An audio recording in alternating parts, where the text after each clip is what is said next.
Amid the wrangling over whether her name should be included on the Democratic nominee roll call, amid threats of protest from her most ardent supporters at the convention, amid her husband's apparent reluctance to concede that her former opponent is ready to lead. Our fourth story on the countdown, Senator Clinton took to the campaign trail in her first solo appearance on the stump for Senator Obama. While the presumptive Democratic nominee headed to Hawaii for a week-long vacation, Senator Clinton headed to Henderson, Nevada, the state she won in the primary, to try to persuade her former supporters to switch allegiance fully, emphasizing the importance of not putting another Republican in office.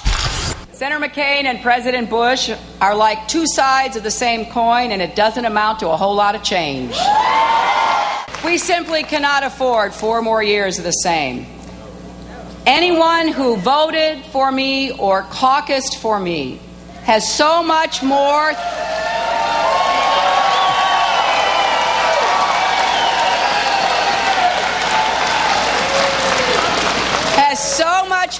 in common with Senator Obama than with Senator McCain. I hope those of you who supported me will work as hard and fight as hard for Senator Obama as you did for me. Senator McCain trying to rally support behind his offshore drilling distraction to the energy crisis, with campaign stops in Iowa and Arkansas, once again throwing his support behind the Republican stuntmen currently ensconced in an empty Congress who are pushing for a vote on more offshore drilling. And when I'm president, I will call the Congress back into session. They left town for a 5-week vacation. They should return and return immediately. I'll be glad to go back to Washington to vote to solve this energy crisis. And Americans want action. They don't want Congress to take vacations. This from a man who has so far taken a 4-month-long vacation from Congress. His campaign today releasing a new ad attacking Senator Obama's tax plan. Aptly and without irony, it's entitled Painful. Life in the spotlight must be grand, but for the rest of us, times are tough.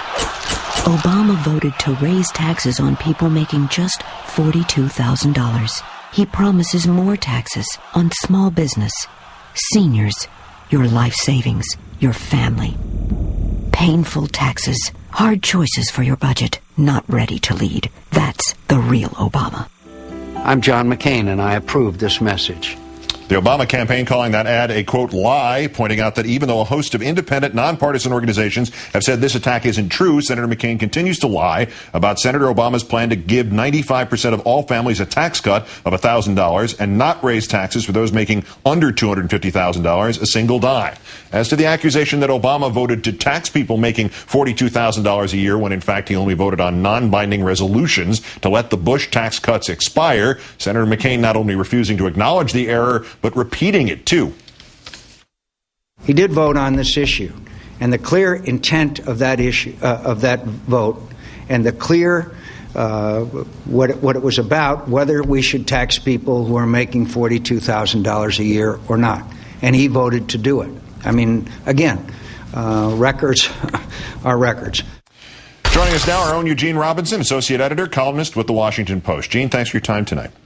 Good to be here, Keith. Senator Clinton in Nevada in her first solo stumping for Obama. Did she advance the merits of his candidacy, or did it sound more like she was asking her supporters to vote for the lesser of two evils, or does that really matter?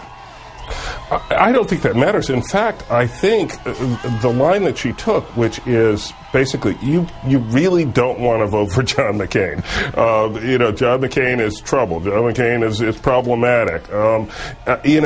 That line, attacking John McCain, is what a lot of Democrats have been saying the Obama campaign needs to do more of. Maybe, who knows, maybe she'll put out a response ad to that, life must be easy for Obama. Maybe she'll put out a response that points out that John and Cindy McCain are worth $1 gazillion, and life is a bit easier for them than it is for the Obamas. Speaking of responses to McCain, is this the story of the day? Did we miss the headline here? The response to that ad from the Obama campaign reads, Senator McCain continues to lie about Senator Obama's plan. Is that the first time they used the word lie? First time they've used it that prominently, Yeah. certainly, and it'd be interesting to see that word featured prominently, in an ad that explains why they contend it's a lie. I mean, it's the McCain folks are using very tough language, and I think you have to. The Obama folks probably want to use tough language back if they want to respond. Speaking of tough language, Josh Green in the Atlantic Monthly has apparently gotten hands on hundreds of campaign memos during Senator Clinton's primary effort.